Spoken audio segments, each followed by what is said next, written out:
sholli ala sayyidina Muhammad wa ala ali sayyidina Muhammad kama shollaita ala sayyidina Ibrahim wa ala ali sayyidina Ibrahim fil alamin innaka Hamidum Majid. Amma ba'du, la haula wa la quwwata illa billahil aliyyil azim.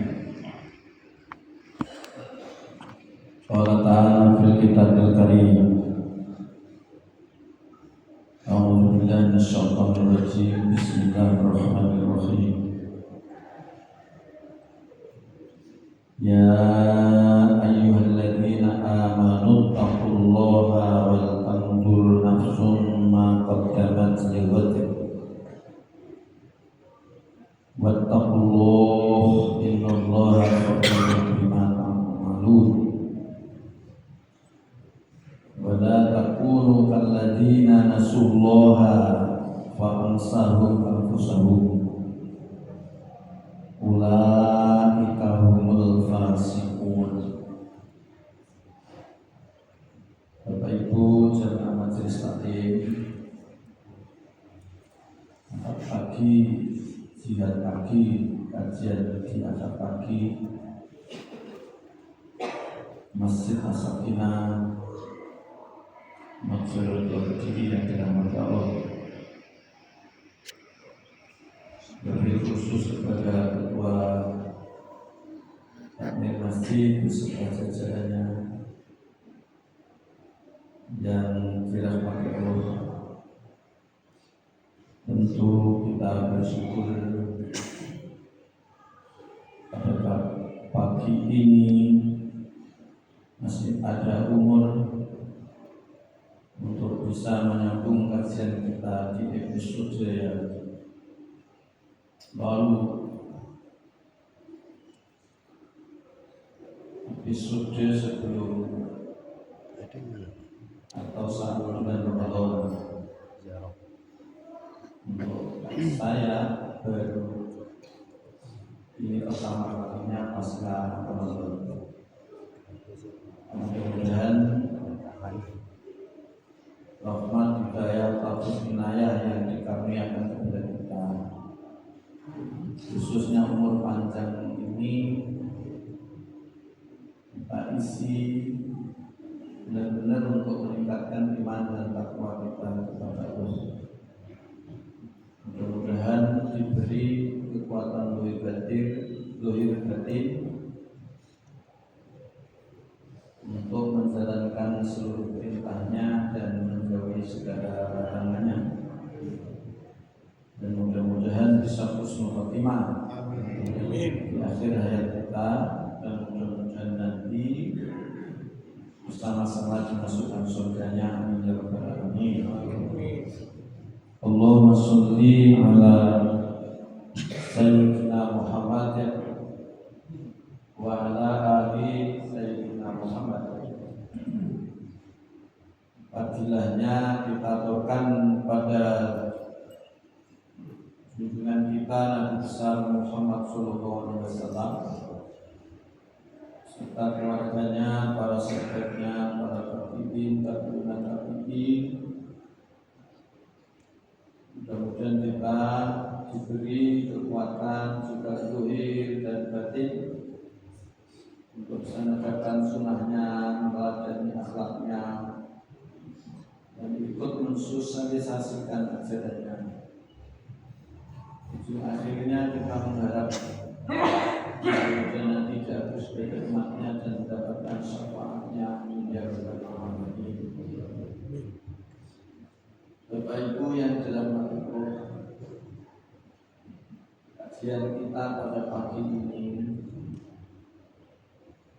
kurang lebih membahas surat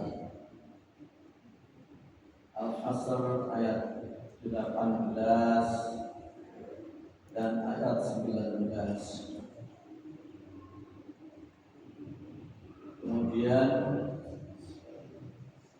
kita pun juga, saya pun juga mengajak pada diri saya sendiri juga kepada Bapak dan Saudara untuk merenungkan surat Al-Infitor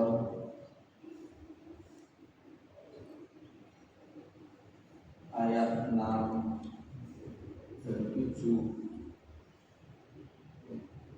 Coba nanti dilihat dapat beberapa kitab ayat 6 dan 7. Akan sampai nanti 8. Ya kurang lebih seputar itu.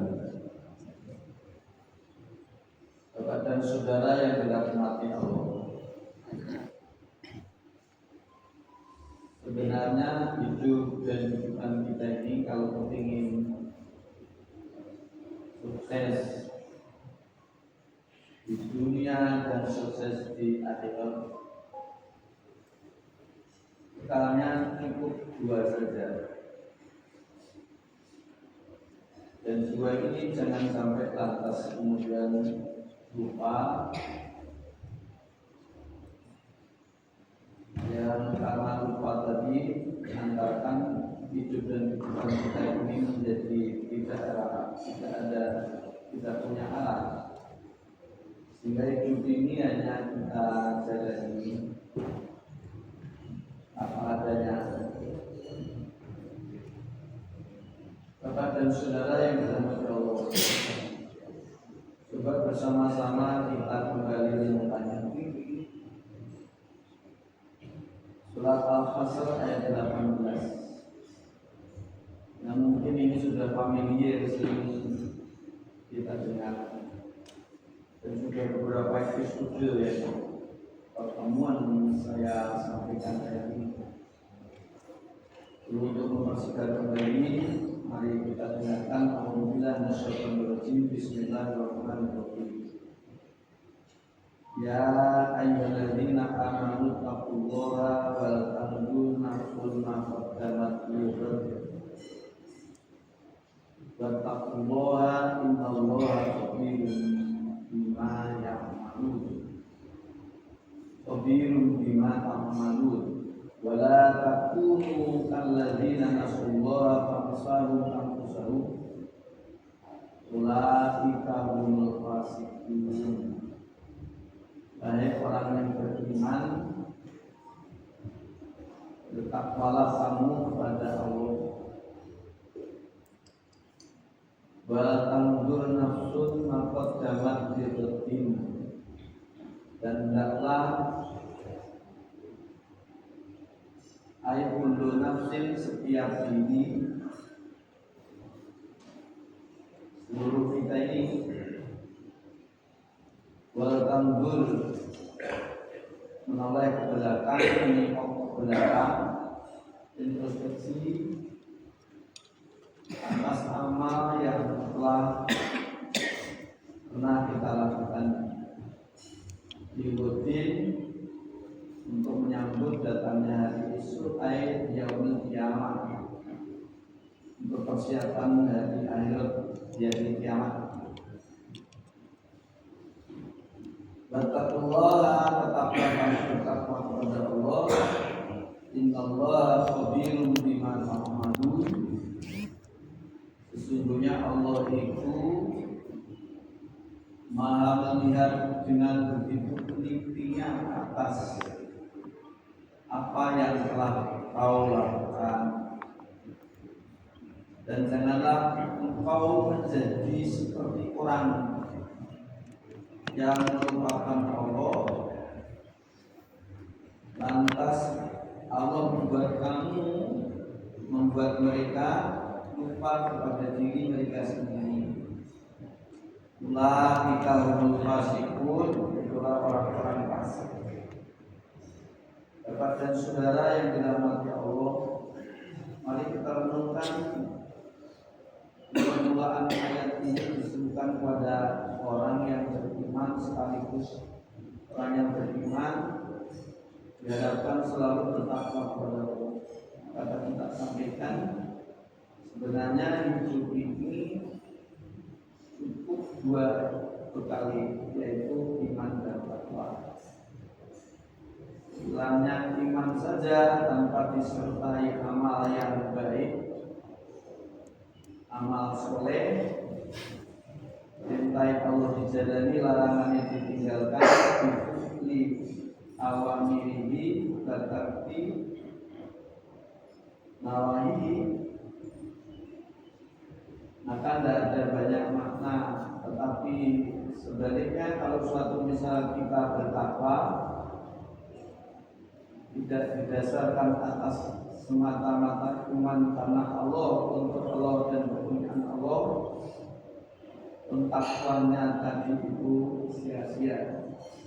Maka iman dan takwa, Bapak dan saudara yang dirahmati Allah, begini, setiap kita seharusnya mempunyai persepsi terhadap sesuatu yang kita anggap paling penting. Seharusnya setiap kita ini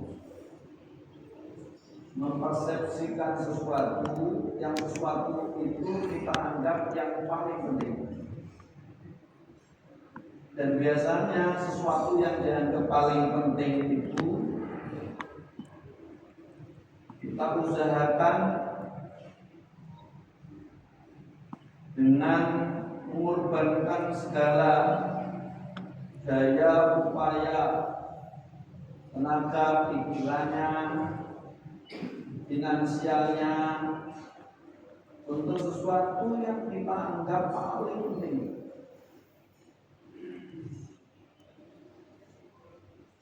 Jika kita menganggap, mempersepsikan, memandang jabatan itu yang paling penting, maka seluruh potensi yang kita miliki, mulai dari pikiran, tenaga, uang, waktu,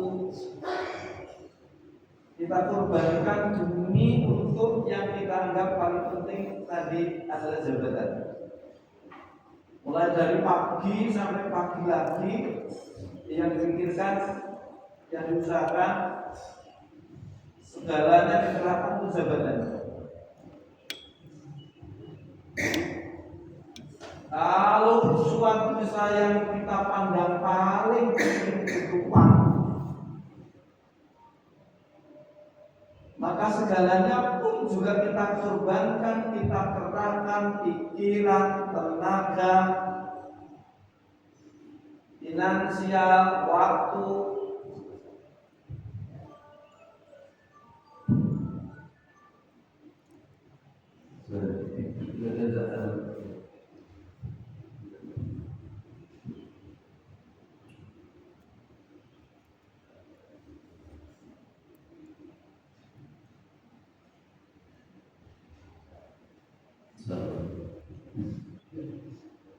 Iya, sahabat.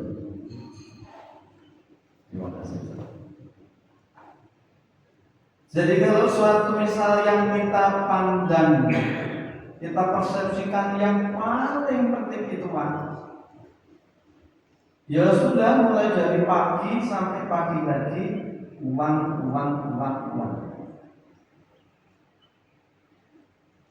Kalau yang kita anggap paling penting itu adalah harta, kekayaan, sama.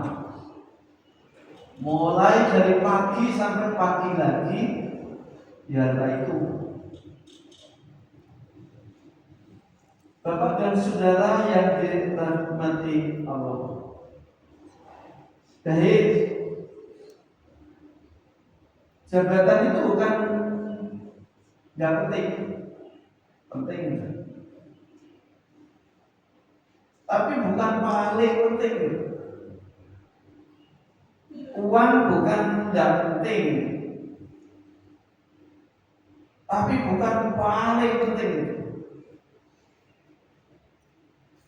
Harta bukan nggak penting, tapi lagi-lagi bukan paling penting. Yang paling penting dua itu, iman dan takwa. Kalau orang itu sudah mempersepsikan iman dan takwa yang paling penting, pola ukurnya, parameter hidup dan kehidupannya dalam baik mengais jabatan, mengais uang, mengais harta benda, parameter ukurannya itu iman dan takwa tadi. Nambah meningkatkan iman takwaku atau tidak? Atau justru memelorotkan, menurunkan iman takwaku atau tidak? Apapun suatu misal, kalau orang mempersepsikan iman dan takwa yang paling tinggi, paling berharga dan paling ternilai, maka bisa jadi uang itu ditolak. Jika manakala itu benturan dengan iman dan takwa, jabatan itu ditolak. Kalau memang itu benturan dengan iman dan takwa, pokok pangkalnya di situ itu. Bapak dan saudara yang dirahmati Allah, berikutnya nanti kembali ke situ untuk menjelaskan iman dan takwa tadi. Wa tanzur nafsun ma qaddamat li ghaddin. Maka tadi didahulukan iman dan takwa. Iman tanpa takwa tidak banyak makna. Takwa tanpa iman mesti tidak ikhlas, tanpa ada arti. Maka kalau itu sudah jadi yang paling penting, wa tanzur nafsun ma qaddamat li ghaddin. Kalau tidak percaya, hendaklah kalian belajar menengok ke belakang, introspeksi, belajar pengalaman yang sudah kita dapat atau pengalaman yang didapat oleh orang lain. Maka ayat ini dorong kepada kita adanya kesadaran sejarah supaya kita belajar sejarah hidup dan kehidupan kita, keluarga kita juga bisa belajar pada hidup dan kehidupan orang-orang pendahulu kita. Baik orang pendahulu kita saat sekarang maupun pendahulu kita yang dahulu. Yang penting ayat ini mendorong kepada kita untuk sadar akan adanya sejarah. Itu maksudnya. Bagaimana sejarah orang yang memandang iman dan takwa itu paling penting. Bagaimana sejarah orang-orang yang bukan hanya menduakan, mentigakan, tapi mengabaikan iman dan takwa demi selainnya iman dan takwa. Kita diminta untuk belajar sadar akan hal itu. Jangan-jangan kita sendiri itu tidak sadar sekarang ini. Sadar tidak Pak? Jadi kan sekarang ini sadar tidak? Sedang duduk di masjid ini sadar tidak? Jadi itu anaknya bawa itu. Jadi anaknya sih tetap. Pertama jangan sadar dulu hari ini. Jangan kalau katakan sadar, parameter ukuran berapa jangan sadar hari ini. Belum tentu tuh. Ayo, nawa Pak Didit. Jadi kan sekarang ini, jangan sekarang tidak sadar tidak?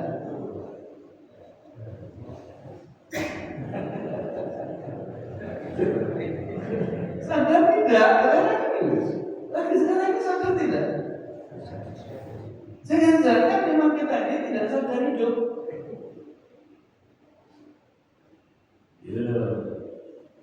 Nggak usah didefinisikan lah sadar.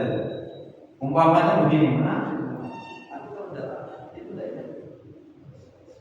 saya ini sadar. Tenang, saya sadar. Sadar.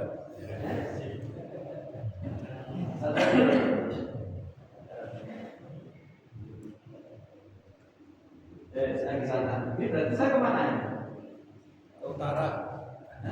Ini. Saya ini sedang kemana ya? Timur. Berarti sadar tidak? Mengapa aku sadar? Saya ke timur bertani sana barat. Ketika aku tahu timur, berarti aku sadar sana barat. Ketika aku ke barat, aku sadar bahwa itu timur. Ketika aku duduk, sadar. Duduk itu beda dengan berbaring. Kalau begini namanya berbaring. Beda dengan duduk, maka aku sadar. Nah, ya. Beda dengan berdiri. Maka ketika aku duduk, aku itu paham. Aku tidak berbaring. Aku sadar. Aku tidak tidur.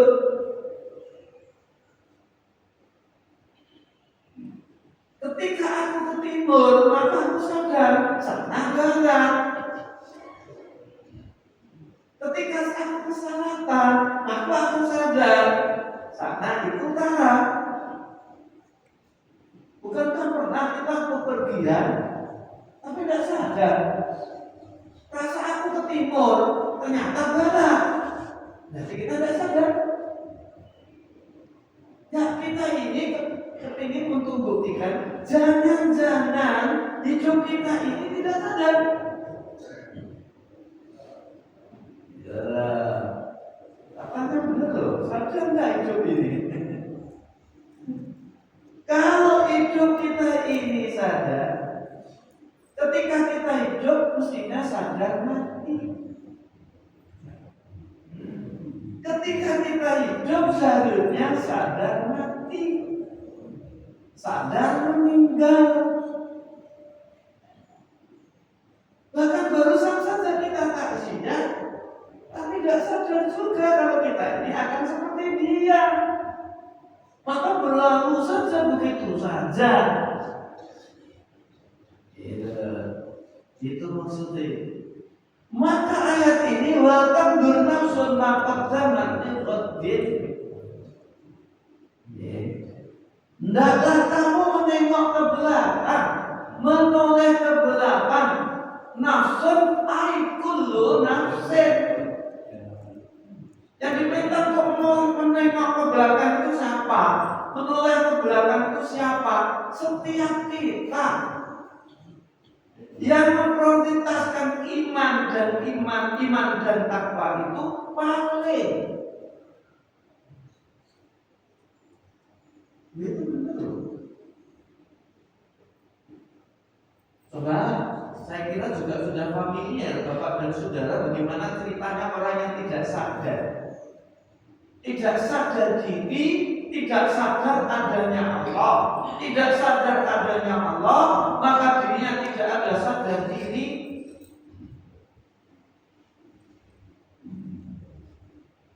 Maka tadi mengapa Pak minta di surat Al-Infitor ayat 6 dan 7.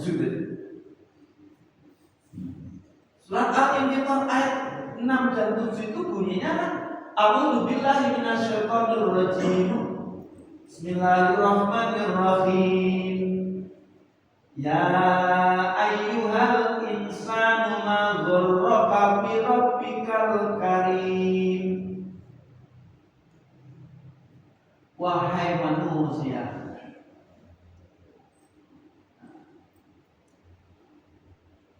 apa yang memperdayakan kamu untuk durhaka kepada Tuhanmu yang Maha Karim, ay Maha Rahman, ay Maha Rahim? Apa yang membuat kamu itu terpajak sehingga durhaka? Perintahnya ditinggalkan, larangannya dijalankan. Apa yang membuat kamu seperti itu? Lupa, lalai, hingga kamu tidak sadar. Apa? Ditanya oleh Allah dalam surat Al-Infitor itu ayat 6 dan 7. Hingga tak minta untuk sampai di 8 yang tadi. Bukankah Allah yang Maha Karim itu alladzi khalaqaka fasawwaka wa 'adalak? Allah yang Maha Karim, yang Maha Rahman, yang Maha Rahim itu yang menciptakan kamu, fasawwaka, lalu menyempurnakan kamu. Setelah kamu diciptakan dengan sempurna, kalian lihat, nggak ada di dalam ciptaan di tubuhmu itu yang tidak harmoni itu, yang tidak pas, yang tidak pantas, itu tidak ada.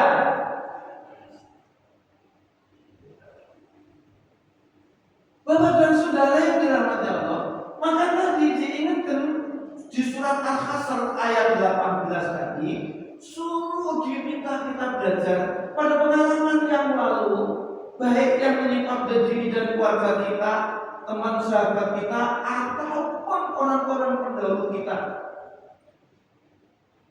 Di dalam Al-Quran coba ada diabadikan orang yang melalaikan, melupakan iman dan takwa. Nah, Korun ini sudah familiar kok sifat Korun. Korun itu sebenarnya ahli ibadah awalnya, ya, ilmuwan. Itu Korun sepupu Nabi Musa. Jadi Bani Israel ketika dirinya ini memandang harta benda itu yang paling penting, paling berarti, paling bermakna, waktunya dihabiskan pagi sampai pagi lagi, tidak ada yang dilakukan kecuali demi untuk memperoleh harta ini. Ini benar diabadikan dalam Al-Quran. Coba nanti dicari itu ayat yang kaitannya dengan Korun. Sehingga dirinya lupakan Allah. Karena lupa Allah, lupa dirinya. Dirinya itu siapa? Sehingga tidak tahu visi, misi, tujuan hidup ini. Apa, mengapa, di mana, karena apa, siapa, dan untuk apa. Gak jelas. Apa akhirnya? Hingga sampai sekarang akhir hayatnya Su'ul Khotimah, hingga sampai sekarang ditelan bumi itu. Karena nomor satu, bukan paling meletakkan dunia, harta itu paling berharga, paling bernilai. Lepas dimantapkan. Maka hati-hati jangan main-main dengan kehidupan dunia ini. Harta sering merupakan segalanya itu. Nah, sekarang Balaam, karena itu semasa umatnya Nabi Musa semua ambil ya, dekat dengan Allah, Allahnya itu sergap puasa, sergap wiridan, tapi akhirnya juga tersesat karena tidak lagi nomor satu kan, nomor wajib kan itu iman dan takwa. Apa yang terjadi? Bukankah dirinya diabadikan? Allah sudah berikan kunci kehidupan ini, menemukan Ismu A'zam dengan nama Allah yang nama keagungan Allah disebut, doanya dikabulkan semua. Yang hebat benar, doanya dikabulkan semua. Setiap yang dipanjatkan oleh Balaam dikabulkan oleh Allah. Akhirnya apa? Terpleset hingga tersesat. Oleh karena apa? Kilauan dunia perpolitikan waktu itu, sehingga dimanfaatkan oleh Fir'aun untuk mendoakan Nabi Musa dengan doa yang buruk. Jabatan loh, karena persoalan politik. Sekali lagi, harta bukan Jabatan bukan penting, penting, tapi bukan maha penting, bukan paling penting. Apa yang terjadi saat memanjatkan doa, dan doa itu untuk menistakan Nabi Musa? Begitu dipanjatkan, lidahnya menjulur, saat itu pula tidak kembali hingga akhir hayatnya su'ul khotimah. Itu kan orang yang lupa amanu wattaqu. Sekarang Fir'aun, orang apa abadi diabadikan dalam Al-Quran, raja diraja yang nomor wahidkan itu tadi jabatan.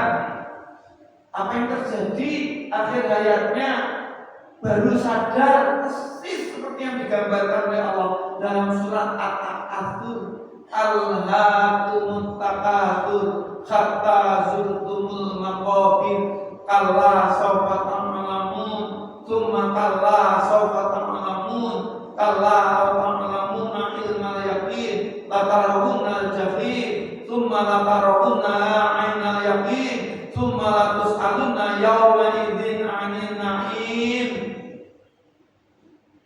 Melalaikan kamu hidup bermegah-megahan dalam segala hal hingga sampai kamu masuk ke liang kubur. Baru sadarkan Fir'aun setelah Israel datang, nyawa sudah sampai ke tenggorokan, baru ingat bahwa aku bukan Tuhan, tapi sudah tertolak. Bukan iman dan takwa yang paling tinggi, paling bernilai, tapi sadar. Sadar tidak? Yuk sadar tidak?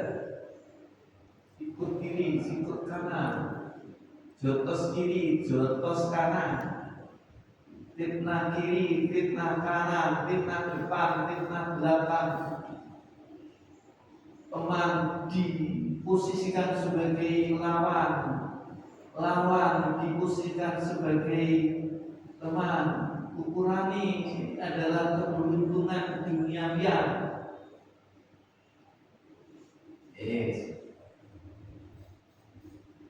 Sekarang orang yang menomorwahidkan iman dan takwa, siapa itu? Nabi Ayub.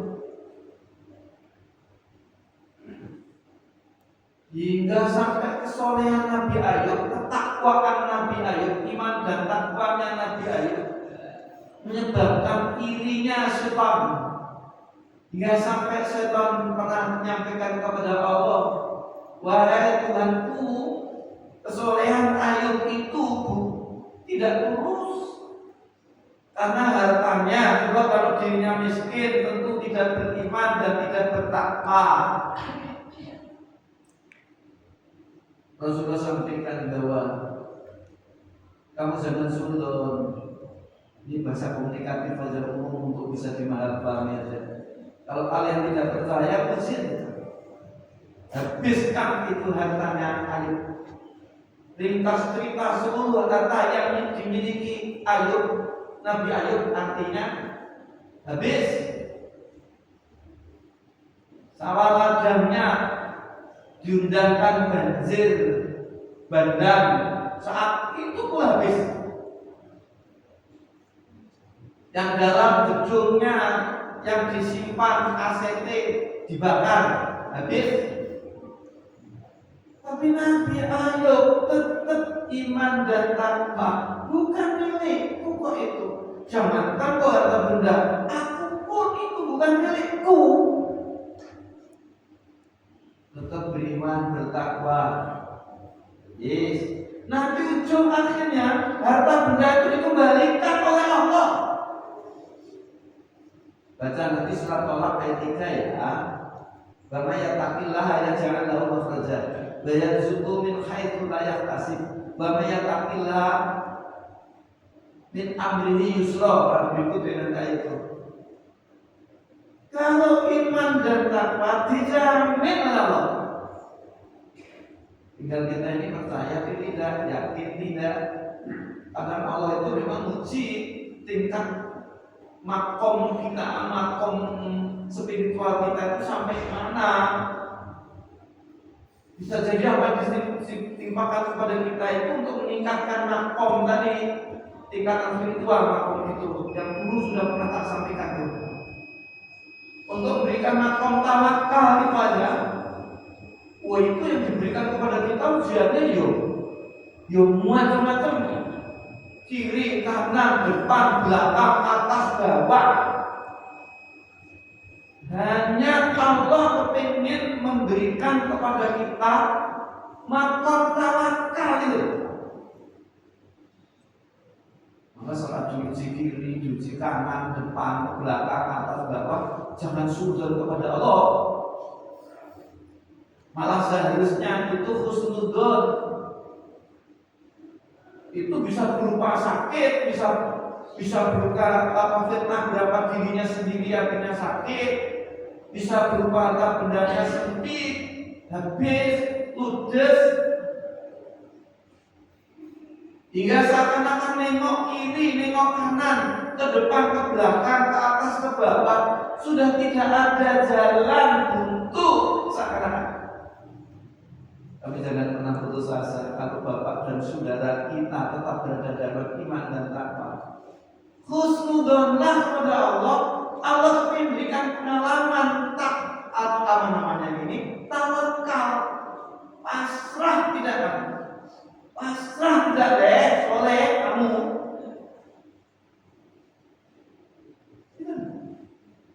Ibarat petinju itu sudah dari apakah kanan, kiri, atas, bawah sudah jatuh, buah ini sudah.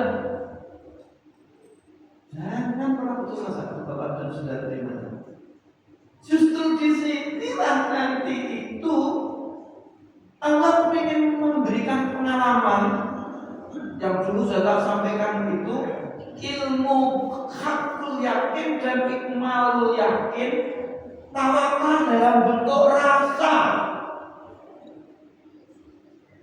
Masih susah. Apa yang susah? Dan mesti dijamin oleh Allah dikembalikan. Sering ada itu tadi. Siapa orang yang tidak mencintai dirinya, datangilah penyakit 18 tahun.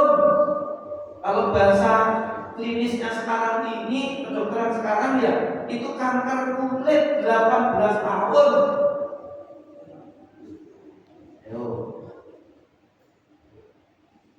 Kiri kanan sudah ikhtiar, sudah usaha, tak sembuh.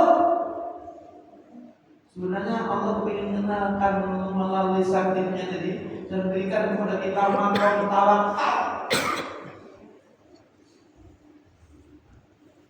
Jangan murid-murid, ya. Jangan mudah murid-murid, jangan mudah putus asa, jangan mudah frustrasi, optimis. Akhirnya pas sembuh, kulitnya malah justru jauh lebih baik dibandingkan sebelumnya. Ayat ini kan mengantarkan kepada meminta kepada kita untuk belajar kepada sejarah. Sekarang anak 10 anaknya meninggal tidak terlalu lama, berturut-turut. Karena iman dan takwa dinawar-wahidkan, yakin husnudzon kepada Allah. Yang ditimpakan Allah mesti terbaik. Apa yang terjadi? Justru ditukar dengan anak jadi Nabi Zulkifli.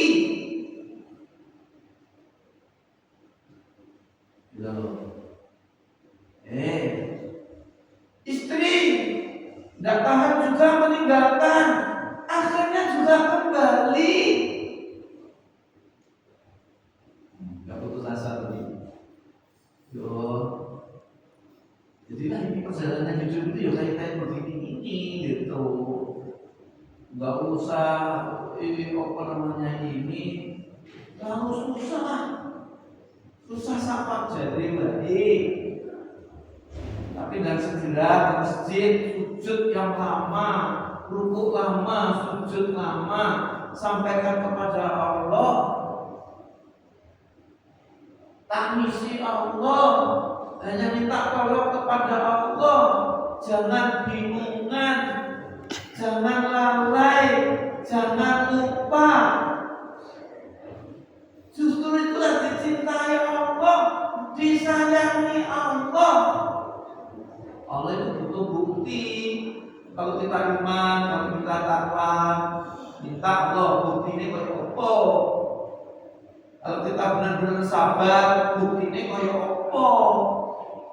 Anake, istrine, suamine, tanggane, hartane, jabatane, mungkin saat itu sudah dalam kondisi terpuruk semuanya. Ingat justru itulah letak disayangi Allah. Maka man arafallaha, barang siapa yang mengenal Allah, maka azala tuhmata, dia itu akan hilang, nujuh Allah itu akan hilang. Bahkan waqala kullu fi'li bil-hikmah, dia sampaikan kepada Allah semua yang kau timpakan kepadaku yang tak alami ini, itu mesti terbaik ya Allah.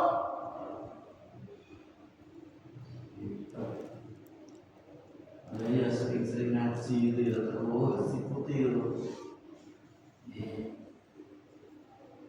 Mungkin ada yang gini, itulah Nabi. Oh ya mungkin seperti kita manusia biasa. Ini sudah familiar juga.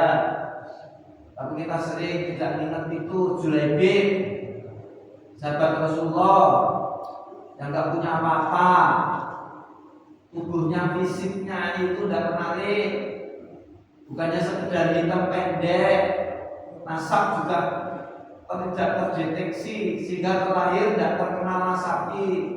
Tidak seperti lazimnya bangsa Arab yang lain sehingga nasab itu tetap tertera dalam namanya. Julaibib tidak, namanya sudah Julaibib. Tapi karena persepsinya iman dan takwa itu nomor wahid didahulukan, maka dirinya tidak minder, kamu sama siapa saja. Orang mengabaikan dirinya, tidak apa-apa. Itu Julaibib. Tidak diperhatikan, tidak apa-apa, tidak tersinggung dirinya. Pendek, kalau jalan tidak pernah pakai sendal, nyeker gitu, nyeker itu. Tapi kalau jamaah pasti di belakang makmum, di belakang Rasulullah. Ya. Bapak di waktunya bisa. Ya, tapi sudah itu dalam terus ya, terus ini apa yang terjadi bapak dan saudara yang dirahmati Allah? Satu ketika tak padatkan saja. Rasulullah itu sayangnya kayak seperti ini malah. Kalau sahabatnya ini menafikan, Rasulullah itu sayang dengan seperti ini. Disayangi oleh Rasulullah, maka ketika saya sholat, tanya itu ditanya oleh Rasulullah Julaibib, maukah kamu nikah? Dia tersenyum sambil menyampaikan kepada Rasulullah, ya Rasulullah, orang tua mana yang putrinya itu diizinkan untuk tak nikahi? Ringkas cerita hingga sampai ketiga kalinya ditanyakan dengan pertanyaan yang sama. Lantas diajaklah kepada pimpinan sahabat Ansor, silaturahim ke sana. Setelah masuk ke dalam rumah, menyampaikan salam masuk ke dalam rumah, menyampaikan isi hati maksud kedatangannya, Dirinya di samping silaturahim ingin melamar si pemilik rumah. Kemudian rumongso GR dikira Rasulullah melamar putrinya yang salehah, yang cantik dan salehah itu. Dia sampaikan, ya Rasulullah, siapakah yang tidak bersedia rumah yang gelap lantas kemudian mendapatkan cahaya Nabi? Loh, bukan aku yang lamar, tetapi Zulaibib. Begitu mendengar Zulaibib, lantas, jauh ya Rasulullah, saya diskusikan dengan Ibu E. Ternyata Ibu E itu sudah ngintip, cari dengar. Begitu suaminya masuk dapur, belum menyampaikan sesuatu, langsung paham. Wahai suamiku, tak haramkan putriku itu dinikahkan dengan Zulaibib. Putrinya dengar apa yang dilakukan putrinya. Ya abata, wahai bapakku, wahai ibuku, aku mendengar kalau aku tidak dijodohkan dengan Zulaibib oleh Rasulullah, maka izinkanlah bahwa aku ke depan agar aku dinikahkan oleh Rasulullah dengan Zulaibib. Berbagai argumentasi yang disampaikan oleh Bapak Ibu ini kami semua bertolak. Bukankah surat Al-Ahzab ayat 36 Allah sudah mengingatkan, Rasulnya sudah mengingatkan kepada kita, wa ma kana lil mu'minin wa la mu'minatin idza qadallahu wa rasuluhu amran ayyakuna lahumul khiyaratu min amrihim wa ma yaksillaha wa rasulahu faqad dhalalan mubinan. Gak pantas wahai bapak ibuku, orang yang beriman laki maupun perempuan yang Allah sudah tetapkan, Rasulnya sudah tetapkan satu perkara, lantas kita mencari pilihan lain dari perkara yang lain. Barang siapa yang bermaksiat durhaka kepada Allah dan Rasulnya, itulah kesesatan yang nyata. Langsung dibawa ke depan, dinikahkan oleh Rasulullah, lantas didoakan oleh Rasulullah, mudah-mudahan ini pernikahan yang berkah, kata Rasulullah, dan kamu pernikahan ini tidak datangkan kemuskilan dalam hidup dan kehidupanmu. Akhirnya nikah kita, pernikahan sampai usia 3 bulan, belum dikaruniai keturunan. Zulaibib meninggal dunia dalam peperangan karena pasukan kafir menyerang pasukan muslimin. Zulaibib bisa membunuh orang kafir, 7 orang kafir, dan dirinya terbunuh. Lantas Rasulullah tanya kepada sahabat, didatangi sendiri di tempat di mana Zulaibib itu meninggal, dikafani sendiri Rasulullah, kemudian diimami oleh Rasulullah sholatnya, tanpa disampaikan, Zulaibib, dirimu itu adalah bagian dari diriku itu adalah bagian dari dirimu. Ini tidak pernah disampaikan oleh Rasulullah kecuali kepada putrinya dan kepada Zulaibib. Ternyata Zulaibib yang di dunia sudah dikaruniakan istri yang soleha, bidadari dunia, tapi di akhirat dia sudah dinanti bidadari akhirat. Lantaran apa? Iman dan takwa. Inilah kurang lebih tafsir untuk menjelaskan surat Al-Hasr ayat 18 dan ayat 19, dan ini tentu nanti episode berikutnya kita akan mengkaji nyambung dari yang dahulu tentang mengenal Allah. Mudah-mudahan apa yang kita sampaikan antarkan kepada kita, hidup kita menjadi sadar tentang arah yang sudah hidup dari kehidupan kita, sehingga hidup dan kehidupan kita ini kita jalani menjadi orang yang beriman dan bertakwa, segala perintahnya dijalani dan larangannya ditinggalkan. Mudah-mudahan semuanya husnul khotimah dan akhirnya nanti bersama-sama dimasukkan surganya. Amin ya rabbal alamin. Manakala ada yang sedang sakit, semoga Allah berikan kesabaran dan kesembuhan dengan penuh keberkahan. yang tersesat, semoga Allah memberikan hidayah taufiknya dengan penuh keberkahan. Yang barangkali masih susah sedih, Allah memberikan kebahagiaan, ketenangan, ketentraman dengan penuh keberkahan. Yang sempit rezeki dilapangkan, yang anak, istri, suami, keluarganya berusaha dengan harapan mudah-mudahan istri, suami, anak-anaknya, cucu cicitnya menjadi cucu cicit yang beriman dan bertakwa kepada Allah, sehingga diposisikan oleh Allah menjadi kekasihnya.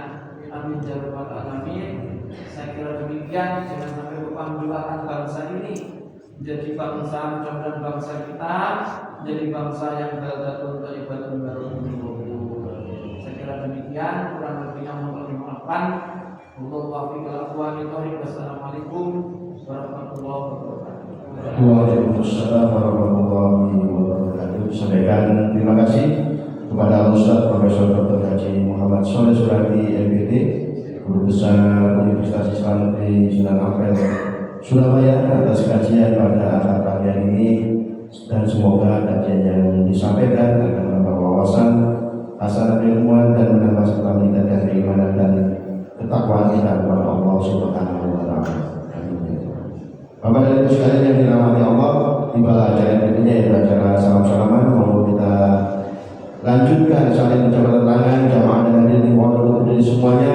Mari kita semua saling berjabat tangan sambil mengumandangkan sholawat Jibril. Dan bagi ibu-ibu untuk melaksanakan hal yang sama, kita membuat grup sendiri di kelompok ibu-ibu. Semoga dengan saling berjabat tangan, kebersamaan keluarga dan keberkahan senantiasa tercurahkan kepada seluruh jamaah dan kita semua, serta syafaat akan kita dapatkan di yaumil akhir. Amin ya rabbal alamin. Sallallahu ala Muhammad sallallahu alaihi wasallam. Sallallahu ala Muhammad sallallahu alaihi wasallam.